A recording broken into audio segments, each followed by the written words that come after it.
pintunya Rajab. Nggak mungkin bisa ke Sya'ban kecuali masuk Rajab dulu. Nggak mungkin dapat Ramadan kecuali Rajab dulu. Karena itulah Nabi bahkan pernah mengatakan dalam beberapa kesempatan, diteruskan sampai kepada kita, hati-hati, amalan-amalan ini. Bahkan ada ulama yang mengatakan, kalaupun kita nggak dapat Ramadan, minimal Rajabnya dapat.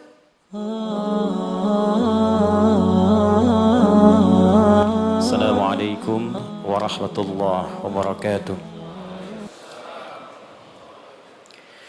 Alhamdulillahilladzi ja'alana muslimin wa gharasa fi qulubina al-iman fa asbahna mu'minin wa amarna bil ibadati linakuna minal muttaqin. Fa subhanalladzi khalaqana ahsana taqwim nahmaduhu hamdan syakirin hamdan na'imin kama 'allamana an nahmadah. Nusalli wa nusallimu ala afdalil anbiya'i wal mursalin nabiyyina Muhammadin wa ala alihi wa sahbihi wa ummatihi ila yaumiddin, amma ba'd. Fa ya ibadallah, usi nafsi wa iyyakum bitaqwallahi faqad fazal muttaqun fala tamutunna illa wa antum muslimun. Hadirin sekalian, saudara-saudariku, kita awali dengan bersyukur pada Allah Subhanahu wa taala. Di antara sekian hamba Allah yang masih hidup di muka bumi sampai saat ini, kita yang masih diperkenankan beriman kepada Allah Subhanahu wa taala. Dan bersyukur di antara sekian hamba yang masih beriman, kita yang masih mendapat kesempatan untuk beribadah, menunaikan salat zuhur berjamaah di ruangan yang insyaallah baik ini. Kita bermohon pada Allah, semoga salat kita diterima oleh Allah Subhanahu wa taala. Kita tidak tahu di antara sekian salat yang telah kita tunaikan, salat mana yang bernilai di sisi Allah Subhanahu wa taala. Sampai Nabi pun pernah mengajarkan satu doa yang singkat tapi begitu padat, tersebut dalam hadis riwayat Ibnu Majah nomor hadis 925. Setiap selesai salat Nabi berdoa dan mengatakan, Allahumma inni as'aluka ilman nafi'a wa rizqan tayyiba wa amalan mutaqabbala. Ya Allah, hamba mohon, kata Nabi, anugerahkan pada hamba ilmu yang bermanfaat, rizki yang baik, dan penerimaan dalam setiap amalan hamba. Mohon terima solat hamba. Ternyata doa minta diterima amal ini itu sunnah setiap Nabi. Bahkan Nabi Ibrahim dan Nabi Ismail alaihim assalam ketika selesai meninggikan pondasi Ka'bah sehingga menjadi bangunan utuh kembali, pernah terangkan juga di sini, masih ingat bahwa Ka'bah itu redaksi Al-Qur'annya bukan manusia yang bangun, tapi dibangunkan untuk manusia. Jadi ketika Nabi Adam alaihissalam turun ke bumi, ya, Al-Baqarah ayat 38, qulna bitu minha jami'a. Ya, sekarang Adam, Hawa dimulai tugasmu untuk dinas di bumi. Turun. Jadi Nabi Adam tugasnya bukan di langit, di bumi. Karena itu saat mula diciptakan sudah diinfokan nanti tugasnya di bumi. Ya, Al-Baqarah ayat 30. Wa idz qala rabbuka lil malaikati inni ja'ilun fil ardi khalifah. Ya, ketika Rabbu Muhammad sallallahu alaihi wasallam berfirman menginfokan pada seluruh malaikat dan sebagian jin yang ada pada saat itu bahwa aku akan menugaskan makhluk bukan malaikat, ya, bukan malaikat, bukan pula jin untuk menjadi pemakmur bumi yang menghidupkan suasana kehidupan di bumi. Maka diciptakanlah Adam alaihissalam, Quran surah 15 ayat ke-28 dengan redaksi yang sama di awalnya. Wa idz qala rabbuka lil malaikati inni khaliqum basyara. Ketika Rabbmu berfirman pada malaikat, pemakmur bumi ini, yaitu bukan malaikat, bukan pula jin, tapi basyar. Disebutkan 35 kali dalam Al-Quran. Diberi nama dengan Adam. Al-Baqarah 31. Wa 'allama Adam al-asma'a kullaha. Maka selesai kemudian diciptakan, diberi nama Adam, diberikan pelatihan. Di tempat sementara diberi nama dengan Jannah. Ya, surga khusus, ya, bukan yang kita tempati nanti. Tapi ini training sementara di situ. Jadi diberikan pelatihan oleh Allah. Jadi ini hikmah, Pak. Kalau ingin tugas ditempatkan di tempat tertentu, Pertamina ingin mengutus stafnya, misalnya di tempat tertentu. Ya, tadi Wikipedia kurang sedikit itu. Yang tadi itu yang kecil. Yang paling besar sebetulnya, yang belum disebutkan Wikipedia, saya termasuk keluarga Pertamina. Silahkan tanya Pak Nanang kalau nggak percaya itu. Saya termasuk keluarga Pertamina EP di Libya. Jadi itu yang kurang di Wikipedia. Nah, itu sebelum menugaskan siapapun, maka sunnahnya ikutkan training dulu. Pelatihan dulu. Berikan gambaran-gambaran di tempat ia akan bekerja, sehingga nanti ketika sampai di tempat kerja terbiasa dengan itu. Itu sudah sunnah kehidupan. Maka Adam alaihissalam sebelum diturunkan ke bumi untuk bertugas, maka ditempatkan di tempat sementara untuk dilatih oleh Allah. Diperkenalkan. Ini yang kau kerjakan, kalau kerjakan ini nikmat kerjanya. Ini yang harus kau tinggalkan. Jadi surga yang diberikan kepada Adam untuk tinggal sementara, bukan surga yang akan kita tempati nanti setelah kita pulang dari sini. Karena surganya Adam masih ada perintah, masih ada larangan. Surga kita nggak ada perintah, nggak ada larangan lagi. Jadi di surga yang kita tempati nanti nggak ada sholat lagi, Pak. Jadi kalau Anda bercita-cita masih pengen sholat di surga Firdaus, Anda terlampau soleh. Ya, sudah nggak ada perintah, nggak ada larangan. Ya. Maka di surganya Adam, Al-Baqarah 35. Wa qulna ya Adam uskun anta wa zawjukal jannah. Wa kula minha ragadan haitsu syi'tuma fala taqraba hadhihi asy-syajarah fatakuna minadh dhalimin. Maka dikenalkan Adam tinggal ini tempatmu untuk sementara. Karena itu menggunakan alif lam, al-jannah. Surganya kita umum. Ya. Ya, Al-Baqarah ayat 25 itu wabasyiril ladzina amanu wa 'amilus solihati anna lahum jannatin. Ya, tidak menggunakan alif lam dan ujungnya dijamakkan bentuknya untuk menunjukkan surga kita bukan yang pernah ditempati Adam sebelumnya. Secara singkat diturunkan ke bumi untuk beraktivitas. Saat turun ke bumi inilah dijelaskan oleh Allah Subhanahu wa taala beragam aktivitas yang mesti dikerjakan. Tapi yang paling menarik dipesankan oleh Allah, sepanjang beraktivitas di bumi, perbanyak perbuatan baik sebagai bekal untuk pulang kembali menuju surga yang telah Allah siapkan berikutnya. Semua perbuatan baik ini oleh Al-Quran disebut dengan amal saleh namanya. Jadi kalau saya runtutkan, misi dimulai diturunkan ke bumi, tugasnya untuk mengumpulkan amal saleh. Diberikan batas waktu, diberi nama dengan ajal namanya.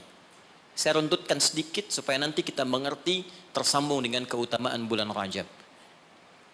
Kalau saya turunkan gini, Pak. Ini tentang hidup kita. Jangan-jangan sudah puluhan tahun hidup, tapi kita belum tahu apa yang kita kerjakan dalam hidup ini. Saya khawatir, jangan-jangan kita sibuk, pada akhirnya kita pulang. Gak ada yang gak pulang, Pak. Penyebab kita kembali itu bukan COVID-19 yang sekarang marak. Bukan persoalan sakit. Karena yang sehat pun kalau sudah waktunya tiba pulang, dia pulang. Syarat meninggal itu bukan sakit. Syarat meninggal itu bukan tua. Karena yang muda bahkan belum lahir pun itu bisa wafat. Ada orang berkata dia sudah bau tanah katanya. Dia nggak sadar kalau dia pun bau kuburan. Itu yang beberapa bagian mesti kita luruskan kembali. Jadi tugas kita, Ibu ini kelihatan Bu? Belum saya tulis ya. Ya pasti. Oke. Tugas kita ada di bumi. Ini tuliskan. Kemudian di bumi kita diperintahkan mengumpulkan perbuatan baik, disebut dengan amal saleh. Di poinnya. Amal saleh ini dibagi pada dua bagian. Ada yang sifatnya ritual untuk menunjuk hubungan kita dengan pencipta Allah Subhanahu wa taala. Disebut oleh para ulama untuk memudahkan dengan hablum minallah. Hablum itu garis tali. Minallah yang terhubung ke Allah. Ada amal soleh kita yang terhubung garisnya kepada Allah Subhanahu wa taala. Ini kata Allah diwajibkan kepada kita untuk mengerjakan perbuatan yang pertama ini pun feedbacknya kembali ke kita. Contoh misal, kita ambil sholat. Contoh pertama, sholat hubungan kita langsung dengan Allah Subhanahu wa taala. Saat kita mengerjakan sholat pun kata Allah, manfaatnya bukan untuk saya, kata Allah. Kembali lagi pada kita. Karena itu ketika Anda bertanya, kenapa saya mesti sholat ya Allah? Diperdengarkan 5 kali dalam sehari.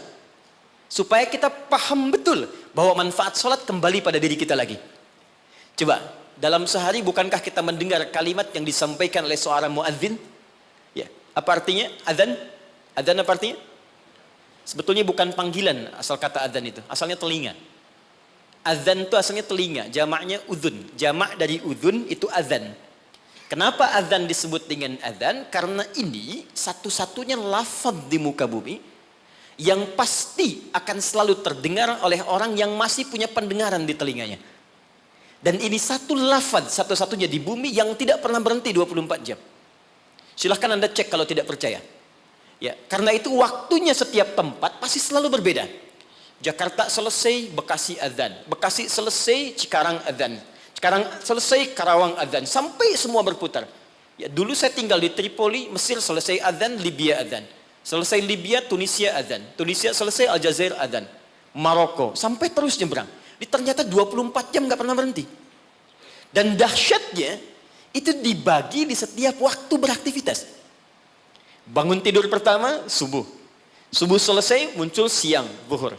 Selesai, masuk sore, asar. Selesai pembuka ke malam maghrib. Muncul malamnya isya. Sampai tidur kita isya ke subuh lagi 5 waktu dibagi diperdengarkan kalimat itu. Ketika muncul kalimat hayya 'alas shalah, Allahu akbar, hablum minallah. Apa bentuk ibadahnya? Hayya 'alas shalah, tunaikan salat. Anda bertanya kenapa mesti salat? Kata Allah lewat suara muadzin, hayya 'alal falah. Supaya engkau sukses. Supaya engkau bahagia. Jadi falah itu bukan sekedar bahagia. Saya pernah terangkan di sini, kalau Anda buka kamus bahasa Arab Inggris, maka falah itu diterjemahkan dengan success and happiness. Jadi di sholat itu Pak, Bu, saya tekankan setiap saya kesini, saya selalu ulang-ulang kalimat ini. Di dalam sholat itu, baik gerakannya, juga bacaannya, itu terkandung ajaran-ajaran, hikmah-hikmah, dan rahasia-rahasia bimbingan menuju kesuksesan dan kebahagiaan dalam hidup. Di gerakannya bukan gerakan asal-asalan. Makanya Nabi ketat mengatakan, kata Nabi, "Shallu kama ra'aitumuni usalli." Salatlah kalian persis seperti melihat saya salat. Ada seorang bernama Khalid bin Rafi Az-Zuraiqi. Kisah ini ada di hadis Muslim, nomor hadis 319. Ya, riwayat sahabat Abu Hurairah radhiyallahu taala anhu. Ini ada seorang bernama Khalid bin Rafi Az-Zuraiqi di zaman Nabi. Datang ke masjid, salat di samping Nabi. Wan nabiyyu fi nahiyatin ukhra minal masjid. Jadi Nabi sedang duduk di sisi lain, dia salat kurang lebih di sinilah. Begitu selesai salat, sallama yaminan wa samala, dia salam ke kanan dan ke kiri, thumma atan nabiyya sallallahu alaihi wasallam. Lalu dia mendatangi Nabi sallallahu alaihi wasallam, fa sallama ilaihi. Dia mengatakan, "Assalamu alayka ya Rasulullah." Apa jawab Nabi? Perhatikan kalimatnya. Wa alaikassalam wa rahmatullah, irji' salli fa innaka lam tusalli. Kata Nabi, wa alaikassalam wa rahmatullah, kamu salat lagi karena engkau belum salat. Padahal orang ini sudah salat dari takbir sampai selesai salam. Lalu dia mengulang salatnya sampai 3 kali. Jadi sekali selesai datang Nabi minta salat lagi. 2 kali selesai datang kata Nabi ulangi lagi. Sampai yang ketiga dia katakan, ya Rasulullah ma uhsinu ghairah. Ya Rasulullah, saya nggak bisa lebih bagus dari apa yang saya kerjakan tadi. Sampai sini kemampuan saya. Alimni, tolong ajarkan saya bagaimana sholat yang benar. Jadi kalau sekedar sholat saja dibuka dengan takbir, ditutup dengan salam dan dianggap benar, mustahil Nabi akan seketat seperti menyampaikan tadi. Kata para ulama, kalau ada ibadah diminta ketat menunaikannya, pasti ada hikmah besar yang ada di belakang atau di balik ibadah yang dikerjakan itu. Lalu diajarkan oleh Nabi bahkan dari mulai wudu, teman-teman. Kata Nabi, asbighul wudu. Kata para ulama, ini menunjukkan orang ini bukan cuma dari berdirinya yang keliru, dari wudunya pun ada yang salah. Jadi kalau orang dari wudunya sudah keliru, cepat-cepat, asal basuh, asal usap, ini pasti akan berdampak pada keliru sholatnya. Tapi pertanyaannya, ada apa di balik sholat itu? Yang dahsyat, bahkan dari berdiri ini saja, kalau dipelajari dengan benar, itu ada bekal manajemen kehidupan yang sangat dahsyat. Dipraktekkan Abdurrahman bin Auf, hanya hikmah berdiri begini, 3 bulan jadi orang paling kaya nomor 3 di Madinah. Dan setahun jadi orang paling kaya nomor 1 di Madinah, yang kapaknya saja bahkan terbuat dari emas. Jadi bukan main-main. Rokoknya ada hikmahnya, sujud ada maknanya, terlebih bacaannya. Karena itu ketika Allah menyebutkan perintah solat dalam Al-Quran, ada sindiran yang halus tapi tajam. Kata Allah, akan ada orang solat nanti bahkan tidak mengerti apa yang ia ucapkan dan ia lakukan dalam solatnya. Jadi bagaimana kita bisa khusyuk dalam solat kalau yang kita baca pun tak kita pahami. Nah, apa manfaat di balik itu? Ada kesuksesan di situ. Ada kebahagiaan, falah. Nanti kalau saya turunkan lebih panjang lagi. Tapi singkatnya, ketika kita diminta ibadah pun kepada Allah, hasilnya dikembalikan kepada kita. Jadi kalau orang dengar suara adzan, tahu bahwa sholat itu kunci kebahagiaan, mustahil ada orang yang malas untuk menunaikan sholat. Bukankah pemilik kebahagiaan Allah? Bukankah yang punya rizki Allah? Bukankah yang punya kedudukan Allah? Qulillahumma malikal mulki tu'til mulka man wa tanzi'ul mulka mimman. Katakan Muhammad pada hamba-hambaku, katakan Muhammad pada semua umatmu, aku yang punya kedudukan. Aku titipkan pada siapa yang aku kehendaki. Anda menginginkan kedudukan, Anda pengen jabatan, Anda pengen harta, Anda jauh dari Allah, ya bagaimana bisa meraihnya? Karena itu ketika Anda datang kepada Allah, Anda meminta petunjuk, ya Allah bagaimana cara aku mendapatkannya. Diberikanlah jalan lewat solat itu. Makanya dalam solat ada bacaan membimbing bagaimana dapat rizki yang benar. Warzuqni. Bagaimana supaya Anda kerja nikmat tidak diganggu banyak orang. Wajburni. Bagaimana supaya derajat kita diangkat. Warfa'ni. Bagaimana supaya dijaga kesehatan. Wa'afini. Bagaimana supaya mendapatkan kasih sayang dari teman-teman yang sekarang sedang kita bekerja. Karena boleh jadi Anda kerja, bagi Anda nikmat, bagi orang belum tentu. Karena itu nanti di fikih Quran, di manajemen bisnis dalam fikih Al-Quran, ada pernyataan begini. Ketika Anda sedang mengerjakan sesuatu yang besar, maka boleh jadi di sekeliling Anda pun mengincar hal yang sama yang sedang Anda kerjakan. Dan persaingan itu akan begitu ketat. Turunlah kemudian turunan-turunan yang ada di sekitaran itu. Siapa yang bisa menghentikan sifat iri hati di sekitaran teman-teman yang menginginkan proyek yang sama? Siapa yang bisa menghentikan hal-hal yang buruk yang mungkin menimpa ketika Anda mendapatkan tender yang sedang Anda kerjakan? Jika Anda tidak datang kepada yang punya kuasa lebih dari yang lainnya, maka bagaimana itu bisa dihentikan dalam pekerjaan Anda? Ini fungsinya sholat. Satu. Yang kedua, ada yang disebut hubungan dengan manusia. Hablu minan nas. Dengan lingkungan. Aspeknya luas. Di sini ada manusia, ada tumbuhan, ada hewan, dan sebagainya. Dipersingkat oleh ulama, disebut dengan hablum minan nas. Jadi tugas kita selama hidup cuma dua ini saja, teman-teman. Jaga hubungan baik dengan Allah, jaga hubungan baik dengan manusia. Kita bagus salatnya, puasanya bagus, baca Qurannya bagus, tapi buruk dengan manusia, maka kata Nabi berpotensi pula masuk neraka. Abu Hurairah di riwayat Muslim mengatakan dari Nabi SAW. Perhatikan kalimatnya, ya, fokus baik-baik. Ya'ti yaumal qiyamati bisalatin. Ada orang yang datang di hari kiamat, kata Nabi, dengan pahala salat yang banyak. Jadi salatnya rajin. Rajin sekali. Salat sunnah dikerjakan, tahajud dikerjakan, wasyamin, puasanya rajin. Cuman sayang, wa ya'ti qad syatama hadza. Dia seringkali mencaci orang lain. Senang mencela orang. Wa kadzafa hadza, gemar menuduh orang. Wa daraba hadza, senang berselisih. Wa safaka dama hadza. Dan ada di antara puncaknya dia menumpahkan darah dengan menyebut nama Allah. Ini kalau Nabi sebutkan pasti kejadian. Pasti kejadian. Kata Nabi akan tiba nanti di masa-masa yang akan datang. Wallahu a'lam, mungkin sekarang. Ada orang rajin sholat tapi senang berselisih. Rajin puasa tapi senang mencela. Bahkan ada di antara mereka menumpahkan darah menyebutkan nama Allah di dalamnya. Tembak orang, Allahu Akbar. Bom sana, bom sini, Allahu Akbar. Makanya saya sering katakan, kalau ada orang Anda ikut kajian dan ternyata isinya membawa Anda pada hal-hal yang ekstrim, maka segera tinggalkan. Karena boleh jadi itu yang dimaksudkan Nabi 15 abad yang lalu. Ya. Apa yang terjadi? Kalau ada orang sholat kemudian dimencela orang lain, kata Nabi, tu'khadhu hadza min hasanati wa hadza min hasanati. Maka diambil pahala sholatnya, diberikan pada yang dicela itu. Ditransfer langsung. Kayaknya nggak usah marah kalau sedang dicela, transfer pahala. Ya, Anda sedang bekerja, tiba-tiba mau sholat dicela orang, soleh, padahal nama Anda Asep misalnya. Nggak usah marah. Itu ketika pindah pahala. Dan gak usah bikin status juga, misalnya, alhamdulillah dapat pahala, sama aja bohong. Ya. Nah, itu pindah Pak. Nah, korelasinya apa? Ternyata bagian dari kesuksesan manusia itu bukan hanya di dunia, terlebih di akhirat, juga membangun hubungan baik dengan sesama. Dan itu nggak dibatasi teman-teman. Nggak ada batas akidah di situ.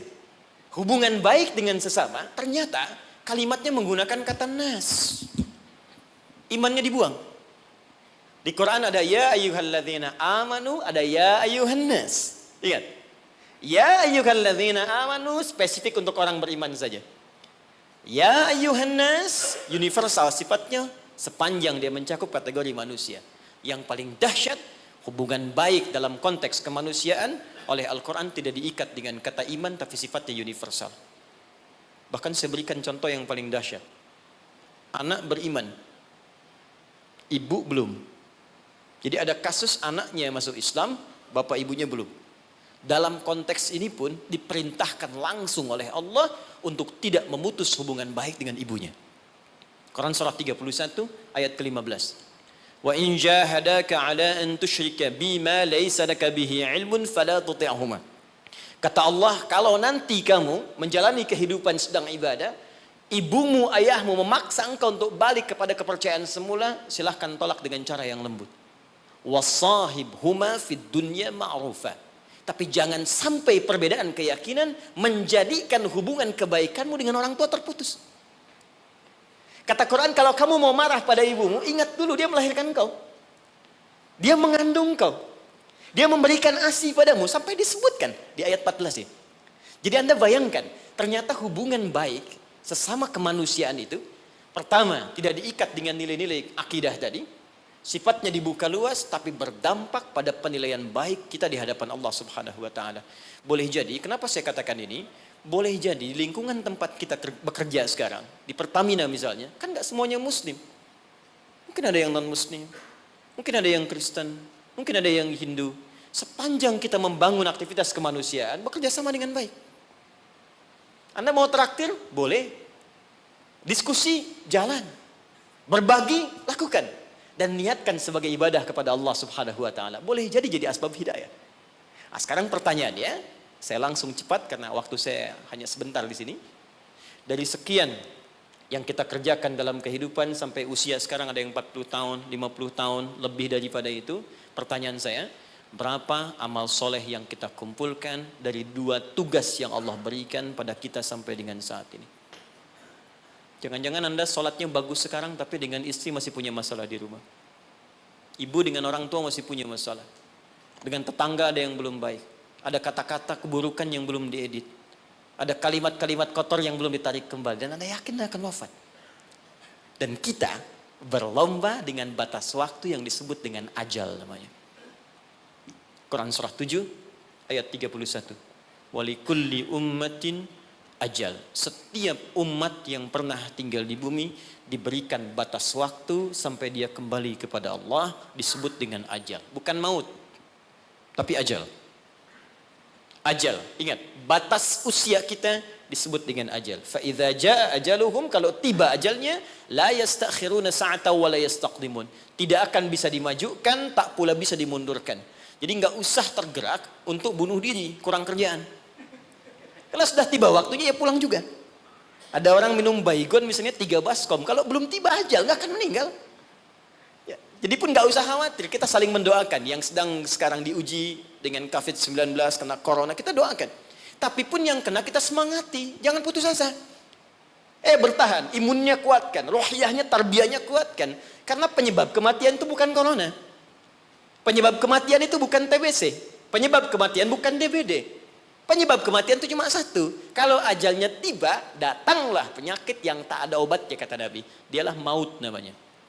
Quran surah 3 ayat 185. Kullu nafsin dha'iqatul maut. Yang bawa maut namanya malakul maut. Quran surah ke-32 ayat 11. Qul yatawaffakum malakul mautil ladzi wukkila bikum. Nah, sekarang kita masuk pada inti bahasannya. Ini baru mukaddimah ya, maaf. Ini baru pengantar. Ya, salah moderator dikasih cuma 1.15. Kita lihat sekarang. Fokus ini. Sekarang sampai dengan detik ini, berapa amal soleh yang telah kita kumpulkan? Kalau ini kita akan tinggalkan Pak, semua. Yang kita bawa cuma ini. Antum sekarang tinggal bekerja di gedung yang bagus, rumahnya mewah, kendaraan juga cukup baik. Semua itu akan kita tinggalkan. Yang kita bawa hanya ini. Makanya kalau orientasi hidup Anda hanya mengejar prestise dunia saja, gaya yang dikejar, maka repotnya dua. Yang pertama di hukum Pascal, di fisika mengatakan orang yang cenderung hidupnya orientasi kepada gaya, maka tekanannya tinggi. Tekanan hidupnya tinggi. Ya. Makanya rumus fisikanya Anda lebih tahu daripada saya. F, gaya, berbanding lurus dengan P kan? Hukum Pascalnya, gaya berbanding lurus dengan tekanan. Siapa yang hidupnya banyak gaya, maka semakin tertekan hidupnya. Betul? Yang kedua, dia rugi saat pulang. Karena semua yang ia kumpulkan, itu akan ia tinggalkan. Tunjukkan pada saya, sampai hari ini, siapa yang ketika pulang meninggal dunia itu meninggalkan semua yang dapatkan saat dunia. Di mobil ditinggalkan, rumah ditinggalkan, maaf, pasangan bahkan ditinggalkan, harta ditinggalkan. Tunjukkan pada saya siapa di muka bumi ini, termasuk khususnya dia muslim yang ketika wafat semua asetnya dia bawa ke alam kuburnya. Even uang yang Anda kumpulkan, handphone yang Anda simpan sekarang. Demi Allah saya katakan semua akan ditinggalkan. Jadi betul kata Allah ketika menyebut semua aktivitas kita untuk mengerjakan amal soleh ini, maka Allah berikan nama khusus bagi kita disebut dengan insan namanya. Insan disebutkan 65 kali dalam Al-Quran. Saya berikan sedikit rahasia. Kalau ada kata insan di dalam Al-Quran, maka semua lafaz ini itu mengandung informasi terkait kurikulum aktivitas kehidupan kita. Ini yang kamu kerjakan, ini yang kamu tinggalkan. Kalau profesimu ini, begini caranya. Ini tantangannya, ini solusinya. Tapi tetap poinnya, kata insan akan diikat dengan tugas kita mengerjakan amal soleh. Diberi waktu 24 jam, bagaimana caranya dari bangun tidur sampai tidur lagi, setiap momentumnya menjadi amal soleh. Waktu, momentum yang diberikan untuk beraktivitas dalam bahasa Arab disebut dengan asr namanya. Asrun. Jadi ada waktun, ada asrun, itu beda. Kalau waktun itu masih umum, waktu. Tapi kalau asrun sudah jadi momentum, waktu yang diberikan untuk diisi beraktivitas. Sekarang temukan kata asrun, temukan kata insan, temukan kata amal soleh dalam Al-Quran. Ternyata digabungkan dalam satu surah 103. Wal asr. Demi waktu yang aku berikan pada setiap manusia untuk diisi dan beraktivitas di dalamnya. Sekarang perhatikan. Innal insan. Sungguh, perhatikan cara menerjemahkannya. Setiap manusia yang beraktivitas untuk mengisi waktu ini, lafi khusr. Berpotensi ada yang mengalami kerugian. Kata Allah, aku berikan modal 24 jam, Anda diberikan modal 24 juta dolar untuk beraktivitas, cari minyak nih, cari ini. Tapi ketika Anda diberikan modalnya nggak balik. Ada yang balik cuma 1 juta, ada yang balik 2 juta, ada yang rugi sama sekali, ada yang harus bayar denda, ada yang macam-macam. Nah, sekarang Allah kasih modal kita 24 jam, gunakan beraktivitas kata Allah insan. Cuma sayang, aku berikan 24 jam, ada yang rugi. Kecuali orang-orang yang keluar dari kerugian itu, dialah orang yang aktivitasnya mengikuti hal yang telah aku tunjukkan ini. Illalladzina amanu, kecuali semua orang yang, alladzina disebutkan 1080 kali dalam Al-Quran. Mencakup laki-laki, perempuan, tua, muda, kecil, besar, tanpa batas. Artinya kata Allah, semua manusia tanpa kecuali akan keluar dari frame kerugian ini jika dia mengerjakan hal berikut. Illalladzina amanu wa amilus salihat. Jika yang ia kerjakan selama hidupnya menjadi baik di hadapan Allah.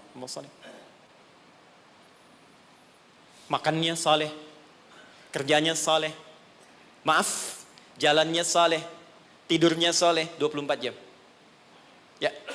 Nah, sekarang kita evaluasi dulu sebentar, mohon izin, tahan baik-baik. Saya pernah terangkan pada Anda, karena kita perlu mengumpulkan amal soleh, makanya dari ujung kepala sampai ujung kaki, semua lengkap petunjuk di Al-Quran. Apa yang harus dikerjakan oleh mata, telinga, lisan, sampai ke ujung kaki. Sekarang, kita ambil usia rata-rata kita saat ini. Kita ukur dulu sebentar sebelum kita kenal apa yang jadi keutamaan bulan Rajab. Ukur sebentar. Saya tanya rata-rata usia berapa nih? 40 boleh ya? Ke atas. Kita ambil tengahnya misal, 40. Ya. Dari 40 ini ada penelitian kecil-kecilan menunjukkan aktivitas manusia itu setengahnya, walaupun tidak semuanya, pada umumnya setengah dari usia manusia itu digunakan untuk tidur. Jadi kalau ada orang 40 tahun, umumnya setengahnya dipakai tidur. Dari bayi, tumbuh, kecil, istirahat, malamnya tidur lagi, sampai dewasa, sampai ketiduran, di kantor kadang ketiduran, di musola favorit ya untuk istirahat, sampai di bis macam-macam, ini setengah usia. Berarti setengahnya lagi itu digunakan untuk aktivitas yang produktif. Makannya, minumnya, bercandanya, kadang-kadang ada berselisihnya, macam-macam, sholatnya di sini. Saya tanya sebentar, jadi 20 tahun ini yang sudah jadi amal soleh, jadi ibadah, kira-kira berapa tahun? Gak usah terlalu pesimis ya, kita ambil setengahnya, 10 tahun misal. 10 misalnya. Apakah setiap amal kita disebut soleh oleh Allah? Bukankah Nabi tadi berdoa, ya Allah tolong terima amalku. Jadi selevel Nabi saja ketika berdoa, minta diterima amalnya. Nabi Ibrahim, Nabi Ismail tadi di awal, bangun meninggikan bangunan Ka'bah, minta diterima oleh Allah. Ya, Al-Baqarah ayat ke 127. Minta diterima oleh Allah. Ya, taqabbal minna innaka antas samiul alim. Ya Allah tolong terima. Apalagi kita yang bukan Nabi, bukan Rasul. Ketika Allah akan terima amalan kita, maka syaratnya kata Allah ikhlas kerjakan amalnya. Quran surah 98 ayat yang kelima. Ibadah yang dikerjakan, amal soleh yang dilakukan dengan ikhlas, baru itu yang kemudian diterima. Pertanyaannya, dari 10 tahun yang jadi ibadah ini, yang ikhlas berapa tahun? Ambil setengahnya misal. Berapa? 5. Jadi usia 40 tahun, amalan produktif yang mungkin kemungkinan besar diterima oleh Allah, dapat nilai 5 tahun. Dosanya berapa tahun? Prasangka buruk di pikiran, mata yang salah lihat, telinga yang salah dengar, kaki salah melangkah. Hari ini aja berapa dosa mata yang dikumpulkan? Siapa yang tidak punya dosa boleh angkat tangan. Saya langsung pulang. Dosa sedikit? Agak banyak? Banyak. Tuh, saking banyaknya kita nggak bisa ngangkat kan? Nah, sekarang balik, siapa yang pengen masuk surga Firdaus? Angkat tangan. Luar biasa. Kan? Terjadi keanehan kan? Dosa, Allahu Akbar. Amalan dikit, cita-cita banyak dia. Hukum ekonomi dipakai. Modal sedikit-dikitnya keuntungan paling banyak dia. Nah, sekarang kita inginkan tingkat surga yang paling tinggi, surga Firdaus bersama Rasulullah. Tapi tahu kemampuannya cuma sedikit. Betul, ini lebih daripada Arab di zaman Nabi. Ada orang Arab di hadis Muslim, nomor hadis yang ke-14, jilid yang pertama. Jadi ada orang Arab Badu datang pada Nabi begini. Dia ngerti tentang keadaan dirinya. Ya Rasulullah, alimni amalan basitan yudkhilul jannah. Ya Rasulullah, ajarkan padaku amalan ringan-ringan aja. Yang penting bisa masuk surga. Yang penting ke surga katanya. Ya. Ini cerdas nih ya. Modal dikit keuntungan pengen banyak kan. Dia pokoknya surga aja. Dia tahu surga yang kelas biasa pun pasti luar biasa. Ya, nggak apa-apa nggak masuk Firdaus. Surga Aden nggak apa-apa. Yang penting masuk surga. Ajarkan padaku dikit-dikit aja. Maka apa kata Nabi? Cukupkan kerjakan yang wajib saja. Iktafi bil faraid. Jadi fardu aja, nggak perlu sholat sunnah. Ramadan, tunggu puasa Ramadan aja, nggak perlu puasa sunnah. Tapi kamu jangan maksiat. Kalau pengen nambah, kerjakan kata Nabi, anta tawwa, kecuali yang sunnah kamu pengen tambah. Kerjakan yang fardu, jangan maksiat, boleh nggak kerjakan sunnah pun masuk surga kamu. Fantalaqa, pergi orang itu lantas mengatakan pada Nabi, ya Rasulullah, aku komitmen kerjakan yang wajib, aku nggak akan kerjakan yang sunnah, dan aku jaga diri untuk tidak berbuat maksiat. Pergi orang itu, fantalaqa, hadis sahih. Ketika dia pergi, komentar Nabi, aflaha in sadaqa au dakhalal jannah. Kalau benar dengan komitmennya, masuk surga dia. Cuman yang perlu kita catat, dia tinggalnya di padang pasir. Di padang pasir mau maksiat apa?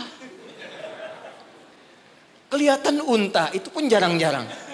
Kadal gurun, yang dilihat cuma pasir. Unta nggak pakai baju ya memang begitu. Ya, kadal seksi ya memang nggak pakai pakaian. Dan nggak dosa. Sekarang kita tinggal di kota, tinggal di Jakarta, videoton kelihatan tiap hari. Maksiat nampak depan mata, kedengaran di telinga, langkah pun kita nggak teratur. Terus pengen berlaku hal yang sama. Terus kita bandingkan lagi, dia mengukur diri, keadaan saya begini, yang penting dapat surga. Anda tahu dosa banyak, pengennya Firdaus. Lantas bagaimana kita meraihnya? Tapi rahmat Allah mengalahkan kadar logika manusia. Yang kadang-kadang ingin semua dijangkau rasional dalam hidupnya. Perhatikan rahmat Allah diturunkan. Diturunkanlah waktu-waktu yang istimewa, tempat-tempat yang istimewa, ada waktu, ada tempat, ada momentum yang istimewa yang diturunkan oleh Allah untuk mewujudkan harapan yang kita inginkan itu. Dengan turunnya waktu itu bisa menutup di antara keutamaannya dosa-dosa yang pernah dikumpulkan dalam masa kita hidup sampai di momentum yang kita rasakan. Jadi kalau kita kumpulkan dosanya cukup banyak, kita kerjakan amalan di waktu yang spesial itu, maka seketika dosa bisa digugurkan oleh Allah Subhanahu wa taala. Ada sifatnya waktu, ada tempat, ada peristiwa atau momentum. Di antara waktu yang mulia itu, yang saat Anda kerjakan amalannya bisa menggugurkan dosa, bahkan bisa merubah perilaku kita jadi lebih baik, adalah bulan Rajab. Saya ulangi, adalah bulan Rajab. Saking pentingnya bulan Rajab ini, Allah sampai menurunkan satu ayat untuk menyandingkan keutamaannya dengan bulan-bulan haram yang lain, serta Nabi sampai meminta kita untuk meningkatkan ibadah, dan bukan sekedar meminta, tapi Nabi sendiri meningkatkan ibadah di bulan ini sebagai pembuka kebaikan di bulan-bulan yang lainnya. Apa di antara keutamaannya? Ini yang coba saya urutkan dalam sisa waktu 10 menit ke depan. Dan apa yang bisa kita raih ketika kita mengerjakan itu. Oke. 1. Rajab adalah pembuka semua bulan kebaikan. Saya tanya sebentar. Di antara sekian bulan, 1 tahun 12 bulan itu, ada bulan yang paling baik, namanya bulan apa? Ramadan. Di situ ada puasa. Setelah itu ada apa? Yang kita dapat Idul Fitri di situ? Syawal, bahkan ada puasa. Apa lagi? Dzulhijjah, ya, ada Idul Adha di situ, Dzulhijjah. Kalau kita lihat hadisnya, bulan ke-11 pun Dzulqa'dah, bulan bagus, disebut bulan haram, Dzulqa'dah. Sebelum Ramadan, itu bulan yang sangat digemari oleh Nabi, sampai Nabi banyak puasa di bulan itu, yaitu Sya'ban. 1, 2, 3, 4, 5. Ada dari 12 bulan, ada 5 bulan yang sangat istimewa, sifatnya berurutan. Sya'ban 8, 9 Ramadan, 10 Syawal, Dzulqa'dah yang ke-11, Dzulhijjah yang ke-12. Pembukanya, pintunya Rajab. Enggak mungkin bisa ke Sya'ban kecuali masuk Rajab dulu. Enggak mungkin dapat Ramadan kecuali Rajab dulu. Karena itulah Nabi bahkan pernah mengatakan dalam beberapa kesempatan, diteruskan sampai kepada kita, hati-hati, amalan-amalan ini. Bahkan ada ulama yang mengatakan, kalaupun kita nggak dapat Ramadan, minimal Rajabnya dapat. Karena itu pintunya. Dan kita nggak tahu, tadi saya mau ke sini Pak, di jalan itu, saya dengar informasi, ada orang yang sudah pesan tiket dan paket lengkap untuk umrah di bulan Ramadan. Ya, jadi jauh-jauh hari pesan karena tahu akan padat situasinya. Lalu tahu apa yang terjadi? Ternyata harap-harap ingin ke Ramadan, masuk bulan Rajab, wafat semua orang itu. Semuanya. Ini sangat menarik ini. Baru tadi saya di jalan, ya dapat informasi, ada seorang syekh dari Timur Tengah, dia ceramah, ada sekelompok orang berharap-harap dapat kemudian berangkat di Ramadan, tiba-tiba wafat dia di bulan Rajab. Sampai ulama ini mengatakan, kalau tak dapat Ramadannya, karena kita nggak tahu kapan pulang, minimal Rajabnya. Maka apa yang kita lakukan di bulan Rajab ini, seperti Nabi pernah contohkan kepada kita. Maka mulai dengan kalimat yang pertama, turun Quran surah 9 ayat ke-36. Saking pentingnya bulan ini, ada ulama mengatakan, karena bulannya penting dan istimewa, maka setiap muslim mesti mengetahui keistimewaannya. Saya khawatir begitu bulan ini berhenti, kita kehilangan keistimewaannya. Maka keutamaan yang pertama ada di Quran surah ke-9 ayat ke-36. Saya agak cepat. Inna iddatash syuhuri 'indallahi 12 syahran fi kitabillah. Kata Allah, jumlah bilangan bulan setahun ada 12. Yauma khalaqas samawati wal ard. Sejak diciptakan langit dan bumi aku telah tetapkan setahun 12 bulan. Minha arba'atun hurum. Dari 12 itu ada 4 yang spesial. Disebut bulan hurum. Ingat teman-teman, ada haram, ada muharram, ada al-muharram, ada muhrim, ada mahram, ada hurum. Itu beda. Haram, hukum. Larangan mengerjakan sesuatu. Apa hukumnya mabuk? Haram. Ingat, apa hukumnya mencuri? Haram. Hukumnya korupsi? Haram. Karena itu orang beriman gak mungkin korupsi. Awas, hati-hati. Awas, pegawai Pertamina yang beriman gak mungkin mencuri. Gak mungkin nyogok. Gak mungkin korupsi. Hati-hati, haram. Perbuatannya disebut muharram. Mabuk itu muharram, hukumnya haram. Jelas? Kalau kita ingin meninggalkan yang dilarang itu, yang haram-haram, tambahkan hamzah di depannya, harakatnya menggunakan ahrama. Sifatnya disebut ihram. Karena itu kalau Anda sudah mengenakan kain ihram, ada ajaran hikmah di situ, falsafahnya. Kalau sudah pakai kain ihram, maka tinggalkan semua larangan-larangan. Nggak boleh potong kuku, nggak boleh merusak tanaman, nggak boleh tepuk nyamuk seharga kambing. Anda tepuk, bayar damnya seharga kambing. Ihram. Itu latihan. Maksudnya pulang umroh, pulang haji, sudah terbiasa meninggalkan yang haram. Jangan pulang umroh, korupsinya lebih gede misalnya. Ya. Jangan kurang umroh, dosanya lebih banyak. Ya, seperti masuk pom bensin, masuk Pertamina. Dimulai dari 0 ya. Nah. 0, kosong lagi. Hilangkan. 1, 2, 3, kosong. Pelakunya disebut muhrim. Kalau dia punya kakak, punya adik yang tidak diperkenankan menikah di antara keduanya, maka disebut mahram namanya. Kalau Anda kumpulkan semua itu, latihan meninggalkan yang haram, terbiasa mengerjakan yang halal, menjauhi yang dilarang, maka disatukan menjadi jamak, bentuknya disebut hurum namanya. Ada 4 bulan disebut bulan hurum, 3 berurutan kata Nabi, 1 terpisah.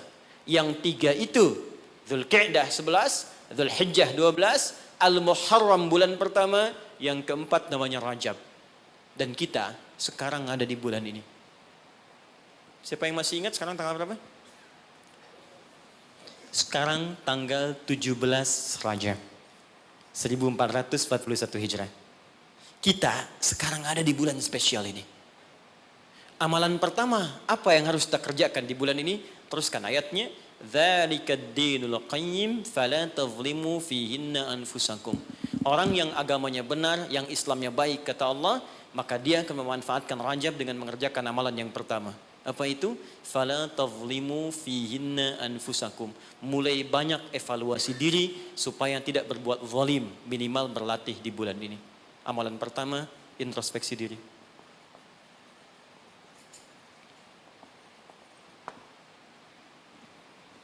Maaf Pak Ibu, saya tidak bermaksud mengajari, hanya menerangkan apa yang dimaksud oleh Al-Quran. Zalim, fala tazlimu, jangan zalim. Zalim itu menempatkan sesuatu bukan pada tempatnya. Ada gelas, ada gayung. Gelas untuk nampung air minum, gayung nampung air mandi. Anda minum pakai gayung, mandi pakai gelas. Zalim namanya. Nah sekarang, anfus jamak dari nafas tubuh kita. Ya ini anfus itu jamak dari nafas nih kita. Dari ujung kepala sampai ujung kaki. Setiap tubuh ini sudah diterangkan oleh Allah fungsinya. Misal, mata fungsinya melihat yang baik. Quran surah ke-24 ayat 30. 31 untuk perempuan. Lisan untuk bicara yang baik-baik. Quran surah 49 ayat 11 sampai 12. Sampai kaki, sampai ke ujung kaki. Melangkah pada yang baik. Quran surah misal ke-25 ayat 69. Ya, baik, semuanya sudah diatur. Dari ujung kepala sampai ujung kaki. Kalau Anda gunakan setiap anggota tubuh di luar hal yang Allah telah tetapkan, berarti zalim sifatnya. Contoh, mata tadi melihat yang baik-baik. Sekarang mata dipakai melihat yang tidak baik. Berarti mata berbuat zalim dalam kehidupan. Saya tanya sampai dengan siang hari ini, berapa kali mata digunakan untuk melihat yang tak baik? Mungkin dari mata ini ada dorongan untuk berbuat yang tak baik. Itu sebabnya yang menjadikan keluar dari masjid kadang-kadang ada sepatu hilang, sendal hilang. Apa yang pertama melihat? Mata terdorong kemudian kepada nafsu. Baik, sampai ke ujung kaki, berapa kali berbuat yang keliru. Itu mungkin yang menghambat kesuksesan yang dikerjakan saat ini. Karena lisan dengan teman jadi nggak akrab. Karena pendengaran yang keliru muncul fitnah. Karena melangkah pada yang tidak benar muncul hal yang menjadikan perselisihan. Berapa banyak yang kita harus evaluasi. Maka yang pertama, ini masih ada waktu? Masih, sampai jam berapa ini? Oh, ini Pak Nanang kalau rakyatnya sudah begini nggak ada pilihan nih. Baik, tahan baik-baik. Ini terakhir bagiannya. Maka kalau kita sadar ada yang berbuat yang tidak baik, maka saya berikan gambaran singkat bagaimana cara memperbaikinya. Sekarang lihat sini. Teman-teman masih ingat nggak pemilik rezeki siapa? Allah. Yang punya kedudukan siapa? Allah. Yang punya kebijakan siapa? Allah. Sekarang kita bekerja kan supaya Allah kasih pada kita kan? Nah, sekarang kata Allah, kerjakan ini, jangan lakukan ini. Lalu Anda mengerjakan yang dilarang oleh Allah. Dan berharap mendapatkan apa yang akan diberikan oleh Allah, maka mustahil. Sekarang nggak usah bicara tentang Allah lah. Anda ingin dapat sesuatu, tapi dengan orangnya punya hubungan buruk, kan mustahil bisa dapat yang diinginkan. Anda mau datang ke si B, tapi Anda tidak punya hubungan baik dengan si B. Apa yang tidak diinginkan si B, Anda kerjakan, mustahil Anda dapatkan. Sekarang, karena itu Nabi ilustrasikan begini. Kalau ada orang yang dalam hidupnya sering menyalahi perintah Allah dalam kehidupan, bukan hanya hablum minallah, tapi juga hablum minannas. Karena hukum kehidupan dunia nanti diikat oleh hukum dunia. Akhirat diikat dengan kaidah akhirat. Jadi kalau Anda ingin kaya, ya Allah, kaya itu dunia. Maka hukum dunia diturunkan. Kerja itu hukum dunia. Jujur hukum dunia. Maaf, punya attitude yang baik hukum dunia. Membangun hubungan baik dengan sesama pun hukum dunia. Maka dari itu, maaf, sekalipun Anda punya hubungan yang tidak baik, bukan dengan muslim, dengan non-muslim misalnya punya perilaku buruk yang tidak diperkenankan oleh syariat. Anda bohong pada non-muslim, Anda misalnya zalim pada non-muslim, berlaku juga, jangan harap karir Anda sukses. Sama persis. Ya, sekarang perhatikan baik-baik. Kalau ada orang berbuat maksiat kepada Allah, melanggar dua ketentuan tadi, maka kata Nabi, naqtas sauda, diberikanlah kemudian di atas katup hatinya noda-noda hitam. Semakin banyak dikumpulkan, semakin menutup seperti ini. Kalau sudah menutup begini, banyak maksiatnya, banyak salahnya, banyak kurangnya, bukan hanya pada Allah, tapi juga hubungan dengan manusia, maka anna yustajabu lidzalik. Bukan Allah nggak mau kabulkan doanya, tapi mental setiap diminta. Perhatikan. Masuk minta, diturunkan, balik. Diturunkan, balik. Diturunkan, balik. Setiap dimintakan. Nabi pernah mengisahkan seorang, thumma dzakara rajula yutilus safara asy'atha aghbara. Ada orang datang berkelana, pengen berdoa kepada Allah menempuh perjalanan panjang. Doa yang dikerjakan saat perjalanan panjang cepat dikabulkan 2 kali lipat dari yang biasa. Kemudian menyebut nama Allah, Al-Asmaul Husna. Doa yang dibuka dengan Al-Asmaul Husna cepat dikabulkan. Yang ketiga dia mengangkat tangan. Doa yang dilakukan dengan mengangkat tangan cepat dikabulkan dibandingkan dengan yang diam. 3 amalan dia kerjakan 6 kali seharusnya lebih cepat dikabulkan. Tapi apa komentar Nabi pada saat itu? Anna yustajabu lidzalik. Bagaimana doanya bisa dikabulkan? Jadi begitu dia minta dengan keadaan itu, mental lagi. Apa penyebabnya? Maaf. Mat'amu haram. Karena dia cari kerja dengan cara yang haram. Mashrabu haram, minumannya haram.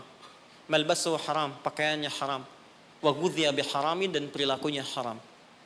Ya, tidak cukup kita bisa mendapatkan kelancaran dalam usaha dengan sekedar sholat. Sholat memberikan keberkahan, kemudahan, kelancaran. Kalau hubungan dengan manusianya buruk, juga sama akan menghambat. Dengan ibu Anda kurang baik, dengan ayah Anda kurang baik, dengan istri, dengan suami kurang baik, itu mungkin bisa menghambat kepada karir pekerjaan Anda.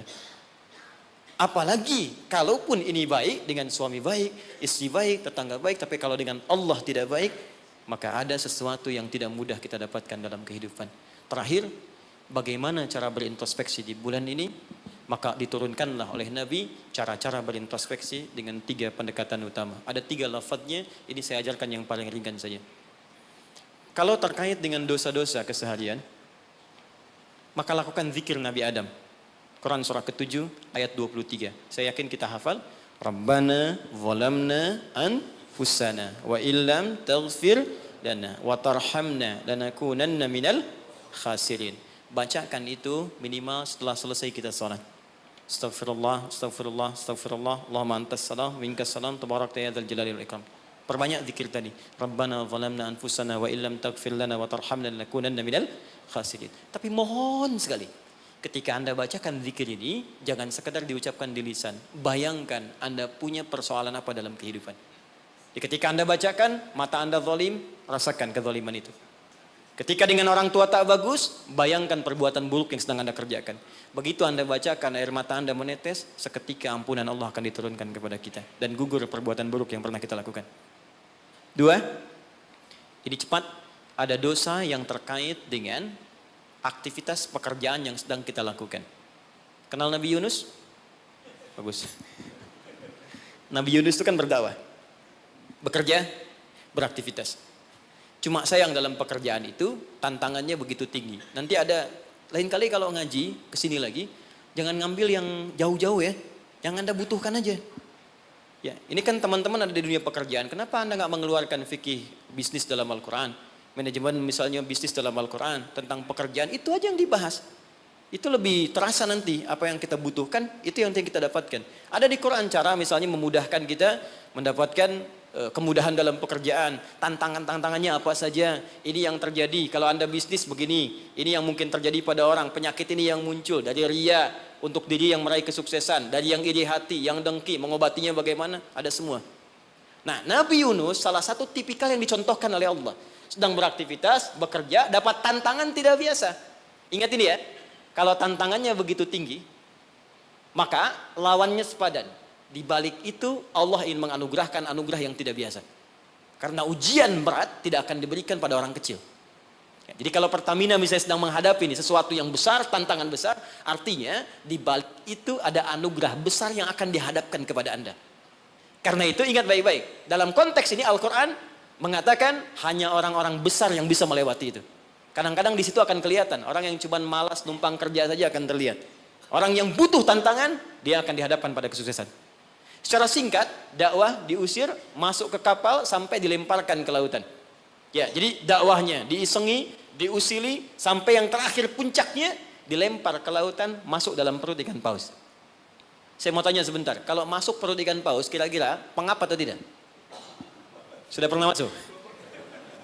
Pengap, gelap, sulit kan? Baik ya? Nah, gambarannya nonton film Pinocchio kelihatan kan? Nah, sekarang lihat baik-baik. Ketika Nabi Yunus alaihissalam ada dalam perut ikan paus itu, sempat terlintas dengan sifat kemanusiaannya. Kapan saya bisa keluar dari persoalan ini? Kapan Allah tolong saya? Itu fitrah kemanusiaannya. Tapi fitrah kenabiannya, karena beliau maksum, diluruskan oleh Allah. Jangan mengeluh. Ini jalan menuju kesuksesan. Bagian dari kebaikan yang mungkin kamu akan dapatkan. Lakukan zikir ini. Begitu diucapkan zikirnya, dikeluarkanlah dari kesulitan itu. Saya mau tanya sebentar. Tadi masuknya ke perut ikan apa? Ikan paus. Tapi ketika dikeluarkan, bahasa Qurannya, bukan saya keluarkan dari perut ikan paus, tapi Allah katakan dengan kalimat yang sangat indah. Di ujungnya ditutup, siapapun yang punya persoalan yang sama seperti Yunus, kalau melakukan zikir yang sama, aku akan bebaskan dari setiap kesulitan aktivitas yang sedang ia lakukan. Buka Quran surah ke-21, ayat 87 sampai 88. وَذَنُّونِ إِذْ ذَهَبَ مُغَاضِبًا فَظَنَّ أَن لَّن نَّقْدِرَ عَلَيْهِ فَنَادَى فِي الظُّلُمَاتِ أَن لَّا إِلَٰهَ إِلَّا أَنتَ سُبْحَانَكَ إِنِّي كُنتُ مِنَ الظَّالِمِينَ فَاسْتَجَبْنَا لَهُ فَنَجَّيْنَاهُ مِنَ الْغَمِّ. Masuk ke perut ikan paus, tapi dikeluarkan bahasanya menggunakan gham. Apa itu gham? Gham itu secara singkat awan gelap yang menaungi. Ghammun. Orang Arab menggunakan kalimat gham pada setiap peristiwa yang membuat kita gelap, pengap, lelah, capek. Anda yang ngajukan tender, Anda yang dapat proyek diserobot oleh orang lain. Bukankah tiba-tiba merasa lemas? Langsung gelap, padahal matahari begitu terang. Jadi nggak enak makan, jadi lunglai, tiba-tiba stres. Ya, dirawat saja. Anda yang mencoba melamar, tiba-tiba dipinang oleh orang lain. Ya, gelap, capek, lunglai. Ya, gelap, itu gham namanya. Jadi maaf, ada orang yang memang gak masuk ke perut ikan paus, tapi mengalami peristiwa yang luar biasa. Tantangan besar, jahilin orang, oh, kok mesti saya? Tiba-tiba keluar di lisan, ya Allah kenapa saya? Saya tahajud, saya puasa juga. Saya baca Quran juga ya Allah. Apa kurang saya? Kurang sabar. Ya, ternyata kadang-kadang terucap teman-teman sedang kerja. Ya, bebannya begitu tinggi. Udah gali-gali, udah tahajud, minyaknya gak dapet. Ya, atau tiba-tiba sudah dibilang gak dapat terus diambil orang gitu. Apa yang harus dikerjakan? Itu pernah terjadi. Kata Allah, lakukan zikir Nabi Yunus alaihissalam Ada yang salah dalam diri kita. Yang ngatur rezeki itu Allah. Jangan mengeluh. Ya, 2 kali lipat motivasi munculkan lagi, petakan lagi, tambah lagi pengetahuannya, kerja lebih maksimal lagi, maka pembukanya dibuka dengan kalimat zikir. Ini yang membebaskan kita dari kesulitan. Jadi kalau Anda sedang praktek, kerja dimanapun, offshore kah itu atau di darat kah, atau ada kesulitan di kantor, bacakan zikir ini. Ini bagian dari hal yang ketika kita bacakan bisa menghilangkan kesulitan yang kita sedang rasakan. Rabbana, masih ingat? Wa nada fil dhulumati alla ilaha illa anta subhanaka inni kuntu minal zalimin. La ilaha illa anta subhanaka inni kuntu minal zalimin. Rutinkan zikir itu, terutama kalau mendapatkan kesulitan dalam pekerjaan-pekerjaan atau beraktivitas. Yang terakhir saya tutup, sekarang sedang banyak penyakit menyebar di mana-mana sampai orang yang sakit biasa pun dicurigai, batuk di kereta tiba-tiba digulung, batuk di pesawat dikeluarin padahal cuma batuk aja gitu kan. Ya, ada juga yang kemudian kena ini, kena itu dan sebagainya. Kita mesti kuat. Ya, karena kepanikan itu juga bagian dari kelemahan yang mungkin bisa menambah penyebaran virus atau apapun dengan cepat. Maka Allah mengajarkan zikir lewat Nabi Ayyub alaihissalam. Kalau kita bisa kerjakan ini, maka Allah akan berikan kekuatan lebih dibanding yang lain-lainnya. Zikirnya ditemukan di Quran surah ke-21 ayat 83 sampai dengan 84. Wa ayyuba idznada rabbahu anni massaniyadurru wa anta arhamur rahimin. Saya ajarkan zikir ini tidak main-main. Kalau ada yang divonis penyakit, entah Anda, kerabat Anda, keluarga Anda, sepupu dan sebagainya, dan dokter mengatakan mustahil sembuh, maka bacakan zikir ini. Allah sudah berjanji di ayat 84-nya, siapa yang mengamalkan zikir ini, saya akan sembuhkan penyakitnya, walaupun ia menderita penyakit seperti Ayyub alaihissalam yang tidak pernah dialami orang sebelumnya atau dirasakan orang setelahnya. Karena kadang-kadang ada keluhan ketika sakit. Ya Allah, kenapa saya begini? Ya Allah, kapan sembuhnya? Bacakan zikirnya, anni massaniyadurru wa anta arhamur rahimin. Saya tutup. Rajab, keutamaan yang pertama akan mempercepat anugerah Allah untuk mengampuni dosa-dosa yang pernah berjalan selama hidup kita. Maka isi bulan ini dengan istighfar. Istighfar yang baik, koreksi diri kita. Sehingga saat masuk bulan Ramadan, kita sudah dalam keadaan yang optimal untuk bisa mendapatkan semua kenikmatannya. Maka mohon izin, maaf, pulang dari sini, coba cek dulu Pak ya. Ibu di rumah dengan anak-anak mungkin ada masalah, selesaikan. Dengan pasangan hidup, di kantor. Jangan sampai itu yang memberatkan Anda ketika pulang kepada Allah Subhanahu wa Ta'ala. Ini bagian pesan yang pertama. Yang kedua, tingkatkan amal saleh.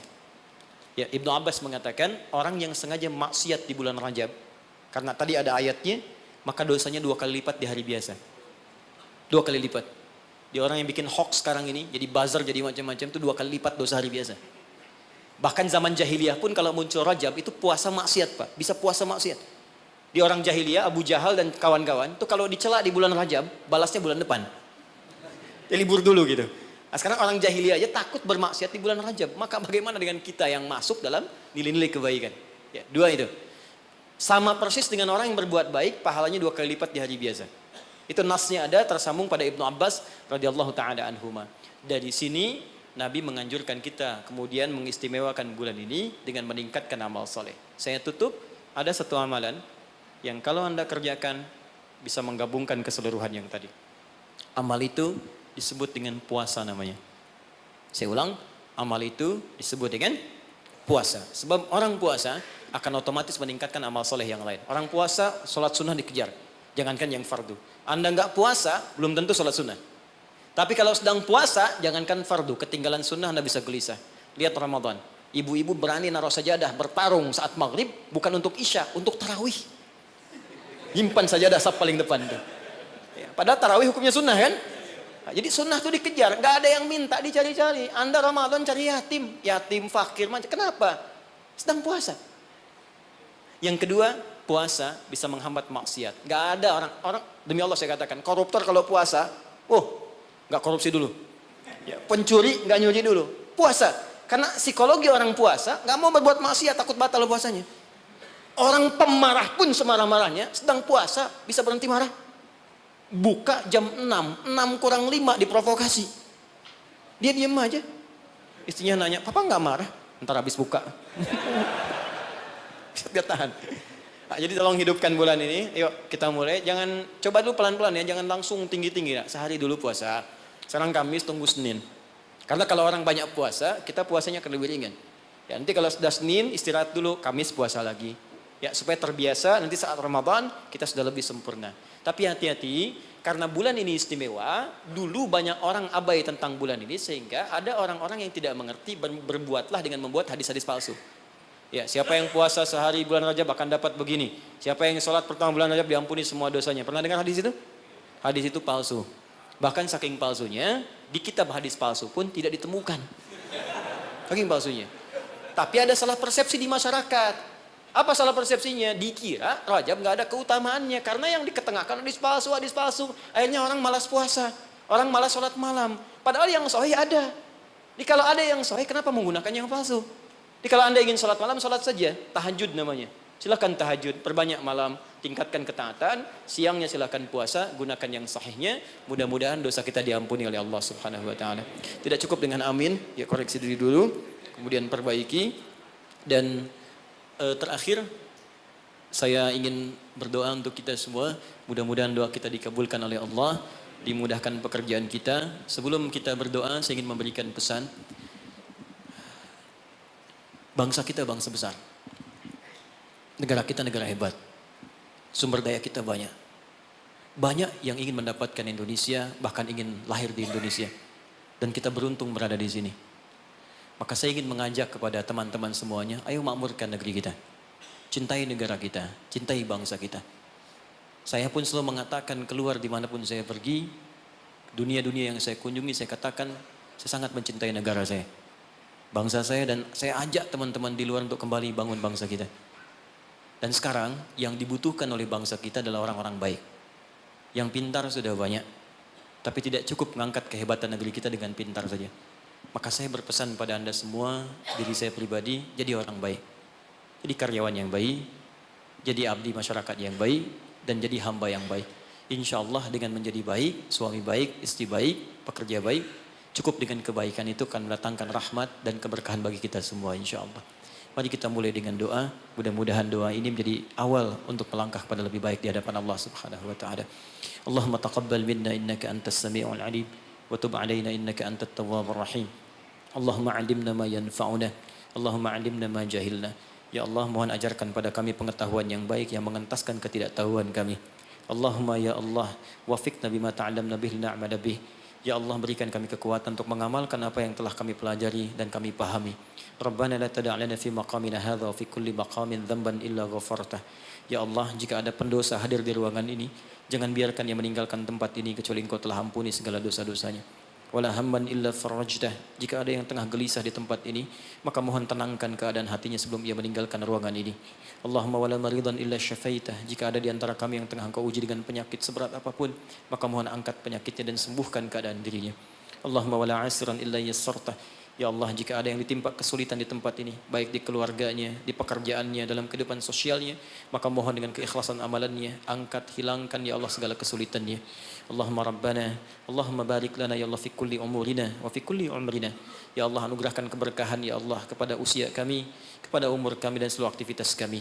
Wa taqabbal minna jami' a'malina salihah, dan mohon ya Allah terima seluruh amal kebaikan kami.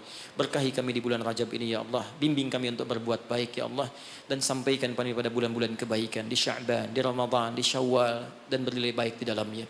Rabbana atina fid dunya hasanah wa fil akhirati hasanah wa qina adzaban nar. Bifadlika subhana rabbika rabbil izzati amma yasifun wa salamun alal mursalin wa akhiru da'wana alhamdulillahi rabbil alamin. Subhanakallahumma wa bihamdika asyhadu an la ilaha illa anta astaghfiruka wa atubu ilaik. Assalamualaikum warahmatullahi wabarakatuh.